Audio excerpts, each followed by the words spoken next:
प्रतिरोध का स्वर फरवरी 2025।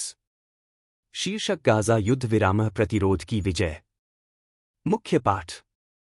इजरायल सरकार द्वारा औपचारिक स्वीकृति के बाद इजरायल और फिलिस्तीन प्रतिरोध समूह के बीच युद्ध विराम 19 जनवरी 2025 से लागू हो गया है। यह फिलिस्तीन के लोगों की जीत है जो पिछले 15 महीनों से भी ज्यादा समय से लगातार बमबारी और हत्याओं का सामना कर रहे हैं। बीते 15 महीनों में गाजा में 47,000 से ज्यादा फिलिस्तीनी मारे गए। इनमें से ज्यादातर महिलाएं और बच्चे हैं और लगभग 1,100,000 लोग घायल हुए हैं। इजरायल सरकार को युद्ध विराम स्वीकार करने के लिए मजबूर होना पड़ा है, जिसका मुख्य कारण फिलिस्तीनी लोगों का धीरज, जियोनिस्ट हमलावरों और कब्जेदारों के खिलाफ उनके प्रतिरोध की महान भावना है। कतर और मिस्र की मध्यस्थता से 15 जनवरी को दोहा में युद्ध विराम पर सहमति बनी थी। युद्ध विराम समझौते पर इजरायल, फिलिस्तीनी प्रतिरोध की ओर से हमस, कतर और अमेरिका ने हस्ताक्षर किए। फिलिस्तीनी पक्ष की ओर से हमस के अलावा PFLP और इस्लामिक जिहाद के प्रतिनिधियों ने भी युद्ध विराम वार्ता में भाग लिया था।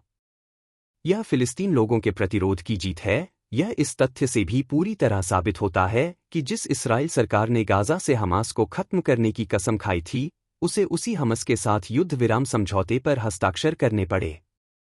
युद्ध विराम समझौते में इजरायली बंधकों और फिलिस्तीनी कैदियों की रिहाई, गाजा से इजरायली सशस्त्र बलों की वापसी और गाजा को मानवीय सहायता की आपूर्ति का प्रावधान है।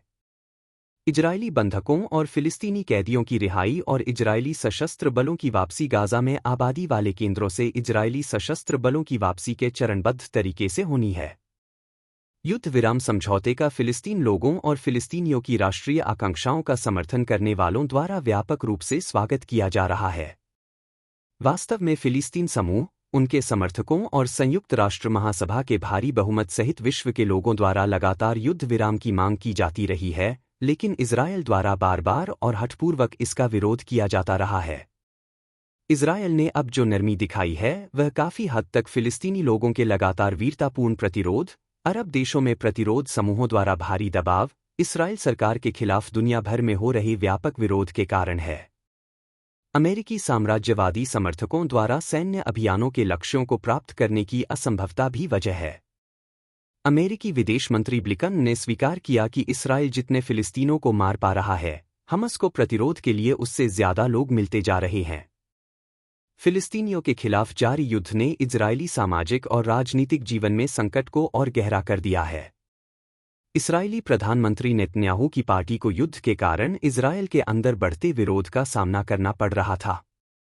हिजबुल्लाह के साथ लगातार गोलीबारी, लेबनान में युद्ध विराम से पहले के कारण इजरायल के लोगों को उत्तरी इजरायल में सीमावर्ती क्षेत्र के बड़े हिस्से को खाली करना पड़ रहा था। इजरायल न केवल गहराते आर्थिक संकट का सामना कर रहा था, बल्कि ऐसी रिपोर्टें भी आ रही थीं कि 2 लाख से ज्यादा इजरायली नागरिक जिनके पास दोहरी नागरिकता है और जिनमें से कई पेशेवर और योग्य व्यक्ति शामिल हैं, देश छोड़ रहे हैं। इस स्थिति ने नेतन्याहू सरकार को अपने सत्तारूढ़ गठबंधन में शामिल कुछ अतिवादी दलों के विरोध के बावजूद झुकने के लिए मजबूर कर दिया था। इजरायल द्वारा फिलिस्तीनियों के नरसंहार के खिलाफ दुनिया भर में जनता के बढ़ते विरोध, जिसका उल्लेख अंतर्राष्ट्रीय न्यायालय ने भी किया है, जिसमें अमेरिका और अन्य पश्चिमी देश भी शामिल हैं, ने अमेरिकी सरकार को युद्ध विराम के लिए मजबूर करने में महत्वपूर्ण भूमिका निभाई है। नए ट्रंप प्रशासन के प्रतिनिधि विटकाफ ने भी आधिकारिक अमेरिकी प्रतिनिधि के साथ युद्ध विराम वार्ता में भाग लिया।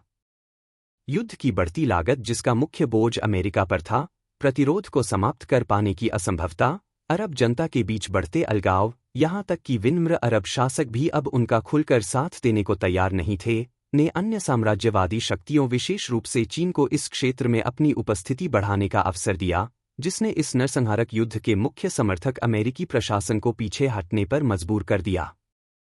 फिलिस्तीन के बाहर प्रतिरोध समूहों द्वारा झेले गए कुछ झटकों के बावजूद इस युद्ध विराम पर सहमति बनी है।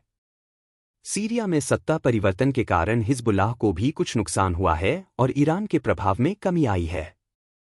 हालांकि हूतियों के नेतृत्व वाले यमन ने अमेरिका, ब्रिटेन और इजरायल द्वारा लगातार बमबारी के बावजूद अपना प्रतिरोध जारी रखा है।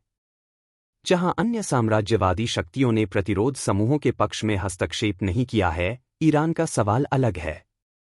ईरान ने रूस के साथ 20 साल का समझौता किया है, जिसमें रक्षा सहयोग भी शामिल है।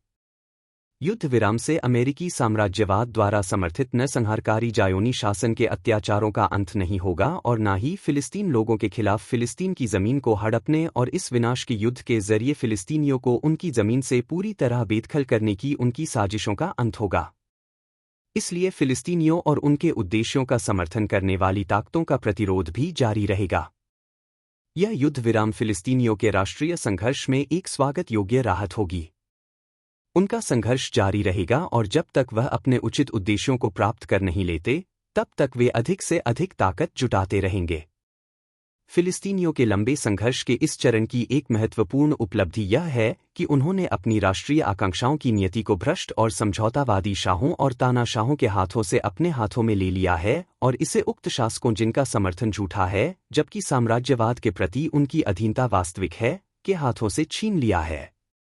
संघर्ष का यह चरण फिलिस्तीनियों के संघर्ष और उनके वास्तविक समर्थकों के भविष्य को आकार देगा। भारत सहित दुनिया भर के लोकतांत्रिक लोगों को नरसंहार का पर्दाफाश करना जारी रखना चाहिए और फिलिस्तीनियों के संघर्ष के समर्थन में लोगों को संगठित करते हुए जनसंहार के लिए जिम्मेदार लोगों को सजा देने की मांग करनी चाहिए। CPI ML न्यू डेमोक्रेसी द्वारा 19 जनवरी 2025 को जारी। आशा है आप इस लेख को ठीक से सुन पाए होंगे। यदि अच्छा लगा तो इसे लाइक जरूर करें। इसके लिए लाइक बटन दबाएं। हमसे जुड़ने के लिए इस चैनल को सब्सक्राइब करें, इसके लिए सब्सक्राइब बटन दबाएं। लगातार नए लेखों की सूचना के लिए घंटी या बेल आइकन दबाएं। टिप्पणी या कमेंट भी करें।